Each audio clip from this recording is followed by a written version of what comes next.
right now on Higher Journeys with Alexis Brooks. Is the illusory nature of time, and I find that to be, have always found that to be an intriguing concept. And obviously, the idea of simultaneous time has been talked about in many circles, particularly in the quantum realm. Sure. This idea that the linear structure of past, present, and future is simply a construct that unfurls within the 3D. Right. And yet I think a lot of us, particularly that are in this research, know that there's something much more to that. We've had glimpses of time being simultaneous through the process of deja vu even. Right. So I think the evidence is there. But I'd love to hear more based on what you've been able to glean from Bashar on his thoughts on what we're really looking at here when he says the illusory nature of time. Well, I mean, again, like you're saying, he is talking about the fact that, in a sense, everything exists all at once. We create this structure, this scenario of linear time, in a sense, in order to have a process that we can't necessarily have in a relatively timeless state. So it's kind of like saying you forget who you are, so that you can go through a process of remembering who you are, but from a new point of view, a new perspective, and that way you get to discover something about yourself that you didn't necessarily know, and that's how you grow. He's basically saying the idea is that there is a structure to existence that never changes, and therefore the only thing that can change is your experience or perspective of the structure. And in order to create different perspectives, you have to create this illusion called time, which he's basically saying is a side effect, a side effect of our consciousness shifting focus through billions of different parallel realities per second. That's the way we create this idea of change and growth and time and space. Otherwise, we don't experience it that way at all. From the spirit level, you get a more holistic view, and you can perceive things as being overlapped and not necessarily fixed in time. So it's an interesting device that our consciousness has created to allow us to have a particularly focused experience of change and discovery that we call physical reality. It's interesting that you say that the consciousness is what's sort of creating this construct rather than something outside of us creating it for us. Right, there are a lot of factors here. What I really want to get to, Darryl, is what's happening right now. Now, I know that Bashar's is perennial wisdom, but I do think, and I think you may agree, that there is this sort of acceleration. We call it the shift, acceleration of frequency, and thus people's experience of time is shifting along with it. What are your thoughts on that? What's happening right now? Well, again, it kind of first goes back to the idea that Bashar is saying what you're realizing more and more is that you're already shifting very quickly. So the idea of the acceleration is not that we're actually accelerating. We're already shifting billions of times a second. But when your consciousness becomes more aware of the fact that you're already shifting, you experience that awareness in physical terms as an acceleration, because you're starting to get closer to the frequency at which you actually are changing. So when you become more aware, you expand your consciousness, your senses start being capable of picking up on what's actually happening in the underlying mechanism that helps us create this reality. And the closer you get to that underlying mechanism, things start to feel like they're happening more all at once. You start to live in the moment.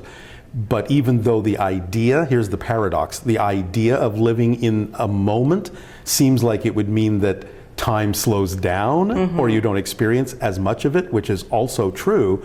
But as long as we are anchored into the physical experience, we experience living in the moment as an acceleration, because that's the definition of physical reality, is that things change over time. Are we less anchored in the physical construct right now, do you think? Is that starting to relent? Yes. Do you think? Yeah, because we're going back to remembering who we are, and who we really are is not this. This is a part of us. Absolutely. But our natural state is something more. And so as Bashar has sort of described it, we never really actually leave spirit, for lack of a better term. That's our natural state. We are dreaming that we've left while we're still in spirit. This is a dream we're having there. I've heard that before. Yeah. So the idea is, as we are waking up from the dream and realizing that physical reality is a dream, is a projection of consciousness, is an illusion, then we start experiencing the malleability and flexibility of space and time, and things start kind of becoming very loose. And we can experience synchronicity, deja vu, all sorts of other ways of experiencing the idea that time is an illusion. Absolutely. But we still experience it in certain ways because we're still experiencing some degree of physical reality. Fascinating. Keyword, malleability or plasticity. Yeah. It always makes me think of the work of the late, great Michael Talbot, as you well know, wrote The Holographic Right, Universe. And right. as I was studying that book, and you don't just read it, you don't just thumb through it, you have to study it. But I resonated with so much of that material. But what really got me is through the holographic model, the plasticity or malleability of reality itself resonated with me. Yeah. You know, you're speaking in terms of we as a collective, we're going through this process and Right. developing. But is it all of us that is realizing and moving through this, understanding the plasticity of reality? Yes and no. Okay. Because we have a collective, but not everyone as an individual has to take that path.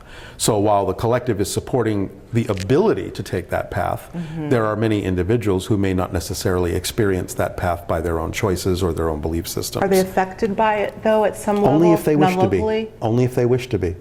Well, when I say that, I mean almost, you almost think of it like the butterfly effect, where somebody will do something on one side of the world and somehow there's an effect non-locally at another. So Yes. maybe on an unconscious level even. On an unconscious level, they may perceive that that's an option for them. But since we are left with conscious free will as part of the description of being physical, they have the opportunity to be both aware of it and to choose to be affected or not affected by it, because it's always a matter of personal choice. So you have to remember, you have to match a vibration and agree in order to actually have a shared reality, because the shared reality is an illusion in a sense, because we each have our own experience of reality. Absolutely. So we have I to agree. sort of overlap, like two bubbles overlapping, two circles overlapping, to get that vesica piscis in the middle I there, agree. that Venn diagram. And it's within that we have the shared experience. Otherwise, no. But you have to do that by your own agreement, whether consciously or unconsciously. Right. So I think everyone is affected in the sense that everyone is being given the opportunity to realize they can make a change, but they still have to match the frequency to experience the Agreed. change. So in your personal estimation, Darryl, do you think, as you're looking from your purview, are you seeing, we've got 7.5 plus billion people on this Right. planet, and obviously you can't know what all of them are doing, but are you seeing a shift that would be considered a mass shift in consciousness I in am. that regard? Are you I really? am, but that's in my reality. In your reality? Right. It's because that's the vibration that I'm keying to, is to know that that shift is happening and be able to perceive it. Whereas there may be other people who don't perceive it at all. At all, yeah. So, yeah, in my Interesting. reality, I do see the acceleration. I do see Okay. the shift. And I'd be curious to know, as you talk to the lay people on the street, if you will, do you ever try to procure, not procure information, but try to get a sense just in the person walking on the street? Is there a shift happening with them? I find this whole thing to be so fascinating, what we're seeing a trend of. Well, yeah, I mean, that's the thing, is I don't necessarily have to go up to them. The synchronicity sort of brings them to me. Right. Yeah. Yeah. Okay. And that's an indication to me of what vibrational bubble I'm in. So I don't really have to pursue them. It's just an automatic function of operating on that frequency that you start to get. Because the whole idea is that someone operating on that frequency is thinking holistically and is thinking of integration and inclusion and connection. Therefore, one of the results of being in that vibration is suddenly to find people connecting with you that are of like mind.